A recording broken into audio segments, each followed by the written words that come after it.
Hello my dear students. Today we'll begin with the sex composition.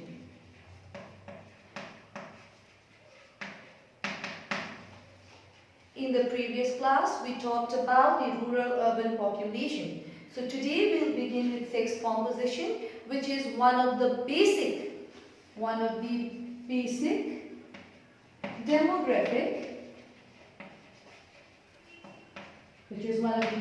demographic characteristics.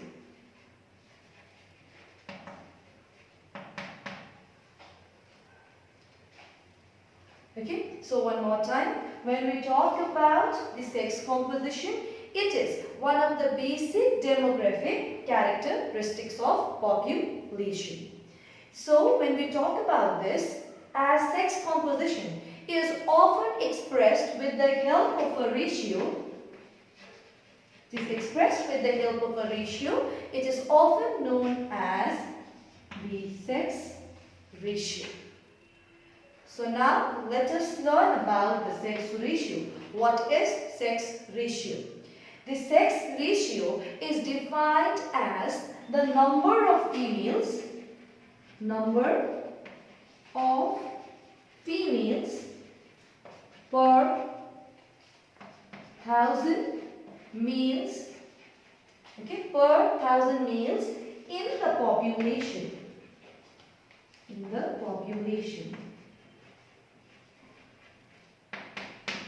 One more time, when we talk about the sex ratio is defined as number of females per 1,000 males in the population. So number of females per 1,000 males in the population gives us the sex ratio. So when we talk about the sex ratio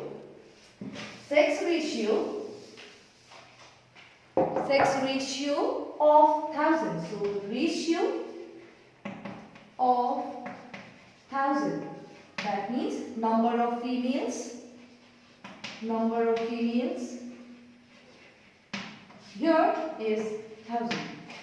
So if there is sex ratio of 1,000, okay, it indicates complete equality between the males and the females. So ratio of 1,000 indicates complete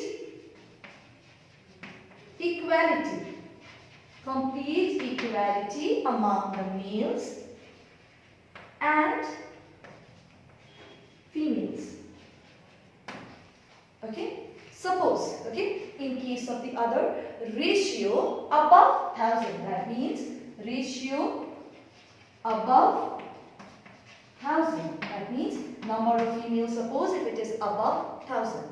Ratio above 1,000 implies excess of females over males. Excess of females over males. In case of the third, ratio below 1,000. So females will be here below 1,000. Ratio below 1,000 indicates excess of males over females. Or we could also say deficit of females in case of ratio below 1,000. So one more time, we said that sex composition, as it is often expressed with the help of a ratio, it is known as the sex ratio. What is the sex ratio? Number of females per 1,000 males in the population. Ratio of 1,000 indicates complete equality between the males and the females. Okay. Ratio above 1,000 indicates excess of females over males. Ratio below 1,000 indicates excess of males over females. So when we talk about the sex ratio, according to 2011 census, the overall sex ratio for India or for Indian population is 900 40. Okay, the sex ratio of our country indicates that according to 2011 census, it is 940. This suggests that the population of female is quite less as compared to the males in our country. As we said earlier also, if the sex ratio, okay, is below 1000, what does it indicate? Excess of males, or we could say deficit of females, less of females. So this sex ratio of our country clearly suggests that the population of females is quite less as compared to the males in our country. Moving forward, let us talk about the census year and the sex ratio. So if we look at the census year,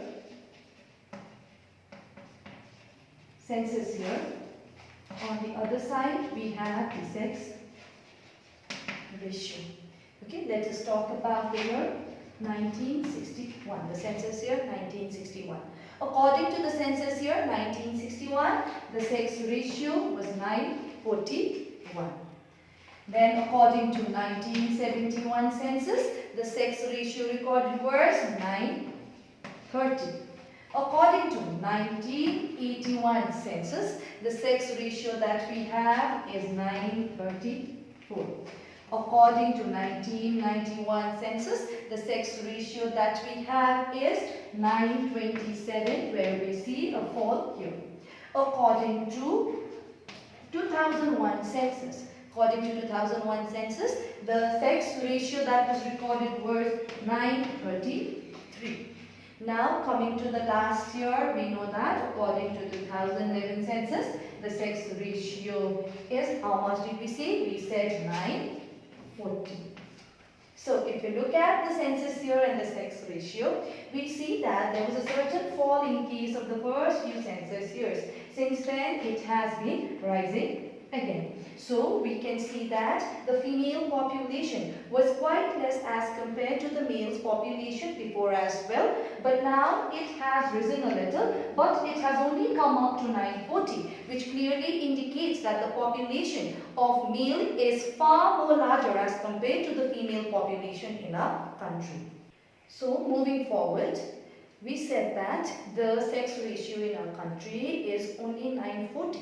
That shows that there is a low sex ratio in our country. So what are the factors that leads to this low sex ratio? Number one, when we talk about the factors, number one, in our country, the male child receives preferential treatment while the female child is neglected.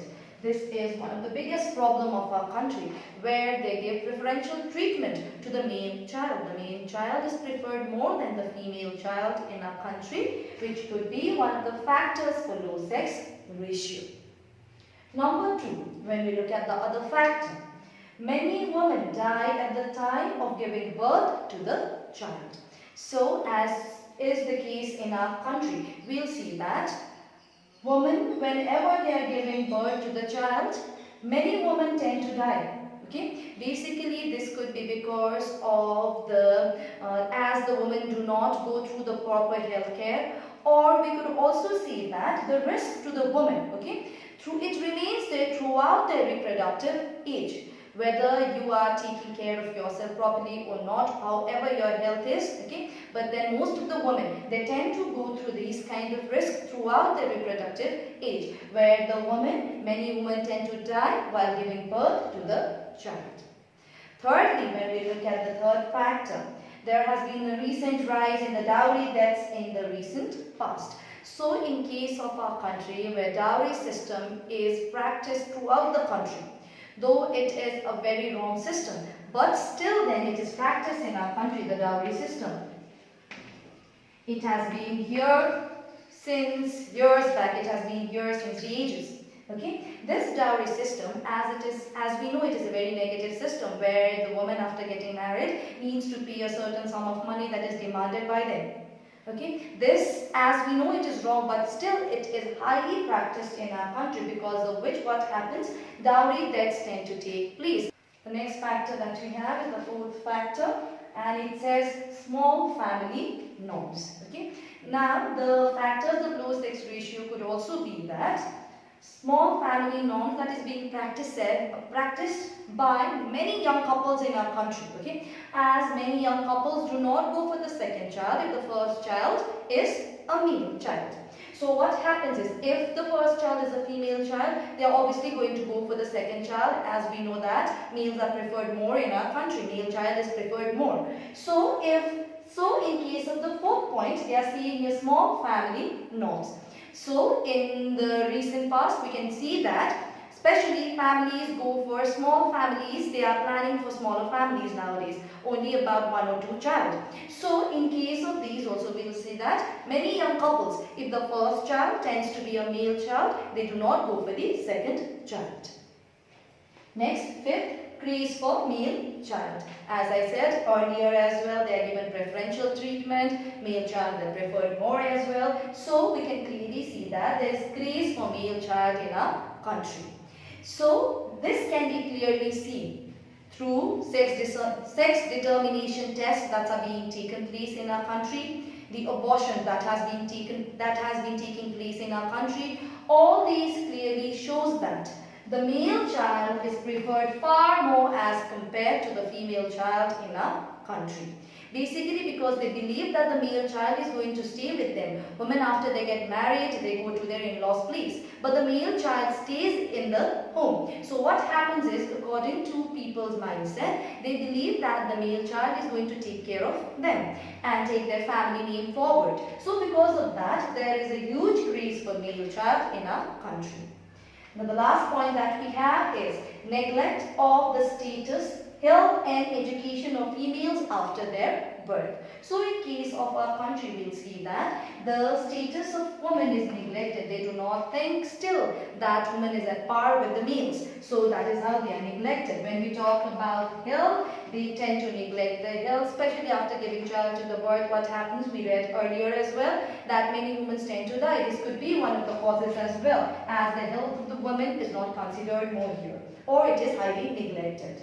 And lastly, education, especially in case of the rural areas. Okay, we will see that in many states, wherever these rural areas are, there we will see that the female education is highly neglected. They only prefer to send the male child to the school, and they do not send the female child to school basically because they think that it is useless even if they study. So what happens in that way? The neglect of the status, health and education of females highly takes place in our country, which largely leads to the factors of low sex ratio in our country. That means excess of males in our country, or we could also say deficit of females in our country taking place. So moving forward, the overall ratio of 9:40 shows only the average proportion of the population, female population of our country. As we said, the sex ratio is 9:40.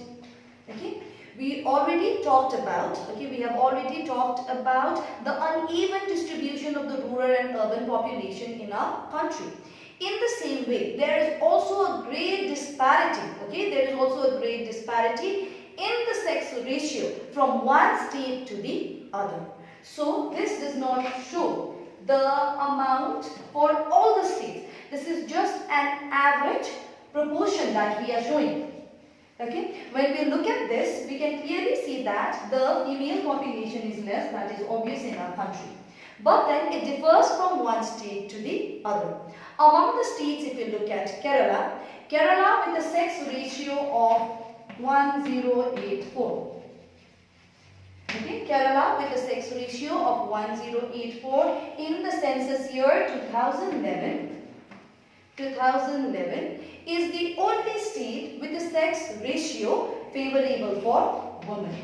So we can see that here what is happening, more of females. We said that above 1000 indicates more of female as compared to males. So Kerala is the only state. Okay, Kerala is the only state with the sex ratio that favors female in our country. Among the union territories, we'll see that Pondicherry, among the union territories, Pondicherry with a sex ratio of 1038 in the census year 2011 is also favorable to women. Whereas when we talk about the other states, some states where the sex ratio, is above the national average. Okay, some states which has above the national average, that is above 940. There are many states in our country. Those states includes your Tamil Nadu, which has a sex ratio of 995. It is more, but it isn't favoring as much as we said in case of Kerala, which has above 1000. It is just above the national average that we talked about. So first being Tamil Nadu, second being Andhra Pradesh. Andhra Pradesh has a sex ratio of 992. Other than this, we have Chhattisgarh, which has 991. Other than that, we have Manipur, Meghalaya, Orissa, Himachal Pradesh, okay, and so on. We could also include Goa, Karnataka, Assam, etc. In all these states, the sex ratio is above the national average, that is above 940. The only state which has above 1000 is Kerala, which favors the female sex ratio. Whereas in case of Union Territories, Pondicherry is also favorable to females with 1038 of the sex ratio. When we talk about the sex ratio above the national average is considered to be favorable to females as in case of our country, that is according to the Indian context. But when we look at many other states, the condition of those states are not very good as the sex ratio is far below the national average. So when we talk about these, this raises a lot of concern as in case of Haryana, which has the lowest sex ratio among the states of our country with only about 877. This clearly indicates that the female population is far more lesser in this state as compared to the male ratio. Now among the Union Territories of Andaman and Nicobar Islands, Delhi, Dadra and Nagar Haveli, Chandigarh and Daman and Diu, these have reported some of the lowest sex ratio. The lowest being in Daman and Diu with about 618 only. Daman and Diu. It is clearly below the national average of 940 and it is far below the 1000 as in case of the sex ratio. So we can clearly see that the state of Haryana and Daman and Diu both records a very low sex ratio as in case of our country. Though we have already studied about, or we could say we have already discussed about the factors responsible for the low sex ratio. Some sociological factors may also be responsible, responsible for low sex ratio in our country, such as in case of migration. As we have discussed about migration before in the chapter migration itself also, we can clearly see that the male, as we talked about migration, we said that the males tend to move out of the states more as compared to the females. So what happens in case of this? The male population as they migrate to other states. This could also be one of the factors, one of the sociological factors which could lead to the uneven distribution of the sex ratio in our country. On the other hand, we also see that the women laborers, also tend to migrate to different industrial and mining centers of the country. This also affects the sex ratio of the country in a large scale. High level of sex ratio, high sex ratio of 999. High sex ratio of 999 is in case of Chhattisgarh is partly due to this kind of factor, that is the women laborers migrating from one state to the other. So one more time, when we talk about sex ratio, we said that the sex ratio is number of females per 1000 males. As we looked at the data, we could clearly see that the male population is more in our country, as we said that the male child is preferred more as compared to the female child.